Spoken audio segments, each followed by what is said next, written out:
पीले दांत वाली बहू। रंजना कभी ब्रश नहीं करती थी।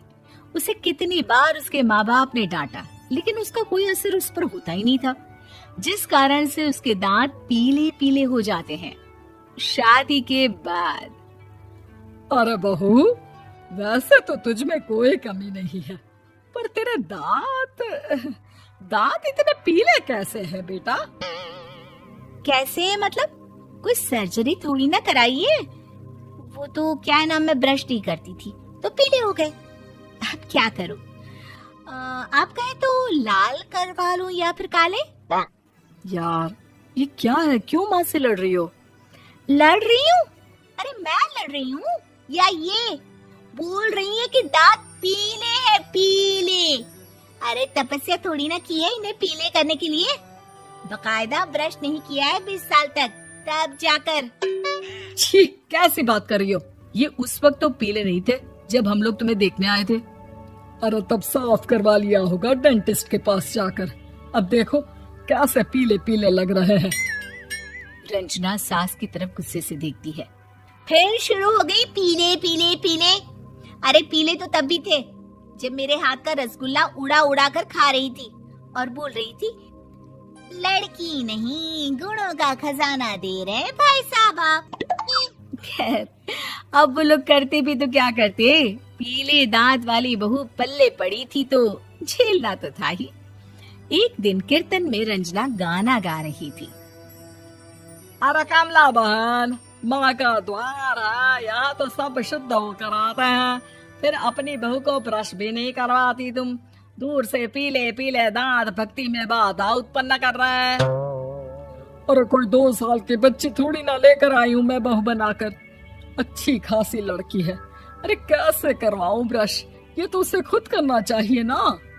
अब माँ बाप तो इसके जैसे तैसे निपटा दिए, ये नहीं सोचा कि सास कैसे संभालेगी। सास बहू को लेकर घर आ जाती है, लेकिन सोच लेती है कि अब इसे लेकर कहीं नहीं जाएगी। अगले रोज बहू कहती है, अरे क्या हो गया, मंदिर नहीं जाना क्या? कीर्तन का वक्त हो रहा है। मेरी मधुर वाणी से कान्हा जी जागते हैं और सोते हैं। आप तो जानती है ना उनकी भक्ति में कितना मन लगता है मेरा। वो क्या है ना, तबीयत ठीक नहीं लग रही है मेरी, आराम करूंगी मैं। तबीयत ठीक नहीं लग रही? अभी तो मिथुन के गाने पर नाच रही थी आप, और अब बोल रही है कि तबीयत ठीक नहीं लग रही। अरे भक्ति में मन लगा लो सासू माँ, ऊपर जाना है, क्या मुंह दिखाओगी आप? हाँ? सास को बहू की बात पर गुस्सा आ जाता है। मैं क्या मुंह दिखाऊंगी, इसकी चिंता तो ना कर, समझी?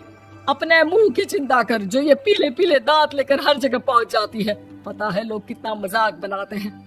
ना जी ना, मैं नहीं जाना कहीं तेरे साथ। तो ये बात है।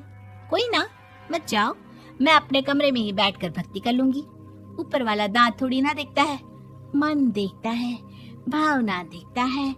और अरे बस बस, तू सब कुछ दिखा, बस ये सफेद चमकदार दांत ना दिखाना किसी को, है? जा यहाँ से। बहू को सास की बात का कोई फर्क नहीं पड़ता, वो तो जैसी थी वैसी ही रह जाती है। सुबह नहाकर किचन में खाना बनाना, फिर खाना खाना, कीर्तन भजन करना और सो जाना। एक दिन, माँ जी मैं सहेली के घर जा रही हूँ, शाम को लेट आऊंगी। हाँ हाँ तो जाना, मैंने कौन सा तेरी आरती करनी है घर पर बैठकर। रंजना सहेली के घर जाती है, जहाँ वो पार्टी में जाने की तैयारी कर रही होती है। अरे शिखा, कहाँ जाने की तैयारी कर रही है? मैं गलत वक्त पर आ गई क्या? अरे नहीं यार, उल्टा सही वक्त पर आई है। मैंने ये साड़ी और ज्वेलरी निकाली है यार, शाम को इनके ऑफिस की एक पार्टी में जाना है। बताना कैसा लग रहा है ये सब? नहीं यार, इस ड्रेस के साथ तो वो वाली ज्वेलरी अच्छी लगेगी। हाँ हाँ सही बोल रही है, मैंने ध्यान ही नहीं दिया। वैसे तो हमेशा से मस्त फैशन सेंस रखती है। तो बड़ा जाती होगी ना पति के साथ पार्टी में। रंजना कुछ नहीं बोलती, बस सोचती है कि यार काश ये बात सही हो जाती, पर मैं क्यों नहीं जाती पार्टी में? क्या इन लोगों की कोई पार्टी होती नहीं होगी? रंजना घर आती है और रात में पति से सवाल करती है, एक बात बताइए, आप मुझे किसी पार्टी में क्यों नहीं ले जाते? क्या आपके यहाँ ऑफिस में पार्टी नहीं होती? पति बेचारा क्या कहता कि दांत पीले हैं तुम्हारे इसलिए। अरे कोई पार्टी होती नहीं हम लोगों के ऑफिस में, तो कहाँ से लेकर जाऊं? और मार्केट, मॉल, कहीं वीकेंड घूमना, कहीं तो। अरे यार सारे हफ्ते में एक छुट्टी मिलती है, तो सोचता हूँ कि आराम ही कर लूं। क्यों? रंजना मन मार के रह जाती है। पहले कभी सास के साथ मंदिर जाया करती थी, लेकिन वो भी सास ने ले जाना बंद कर दिया। घर बैठी बैठी रंजना बोर हो जाती है। तभी उसे आइडिया आता है और वो मायके जाने का सोचती है। सासू माँ, 2 दिनों के लिए मम्मी के घर जा रही हूँ। अच्छा अच्छा ठीक है, आराम से जा। और हाँ, माँ से कुछ अच्छी आदत सीख कर आना कि कैसे शरीर के हर भाग की तरह दांतों की सफाई भी जरूरी होती है, समझी? शुरू हो गई ना आप।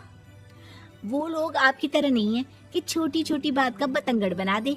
उन लोगों के लिए मैं मायने रखती हूँ, ना कि मेरे पीले पीले दांत। रंजना माँ को बिना बताए उन लोगों को सरप्राइज देती है, लेकिन जैसे ही वो दरवाजे पर पहुंचती है, अंदर देखती है कि घर वाले कहीं जा रहे होते हैं। अब माँ, काश रंजना दीदी के दांतों वाली प्रॉब्लम नहीं होती, तो वो भी हम लोगों के साथ चलती ना बुआ जी की बेटी की शादी में। हाँ बेटा, लेकिन अब उसे कौन समझाए कि उसको उसके पीले दांत नहीं दिखते, लेकिन उसके आसपास के लोगों को कितना एम्बैरेसिंग फील कराते हैं। मुझे तो कितनी बार उसके स्कूल की टीचर ने शिकायत की कि उसके साथ कोई लड़की बैठना भी नहीं चाहती, और ना ही कॉलेज में कोई उससे बात करना चाहता था। लेकिन पता नहीं क्यों उसे ये बात समझ में ही नहीं आती। कोई कमी नहीं है उस लड़की में, बस यही कि दांत पीले हैं। वो तो भला हो जीजा जी और उनकी माँ का, जो दीदी को जैसी है वैसे ही रखा हुआ है। रंजना को अपने घर वालों की बात सुनकर बहुत दुख होता है। वो सोचती है कि वो क्या करे, लेकिन फिर वो सीधा डेंटिस्ट के पास जाती है, अपने दांत चमकाती है और कसम खाती है कि वो रोज ब्रश करेगी। अरे क्या हो गया? तुम तो 2 दिनों के लिए गई थी ना। पर कोई ना, अच्छा है, चलो आ गई तो। रंजना सास के सामने आकर खड़ी हो जाती है और पूरी स्माइल करती है, उसके चमकदार दांतों को दिखाती हुई। हैं? चले मंदिर? माँ, मुझे माफ कर दीजिए, मैंने आप लोगों को बहुत एम्बैरेसिंग फील करवाया।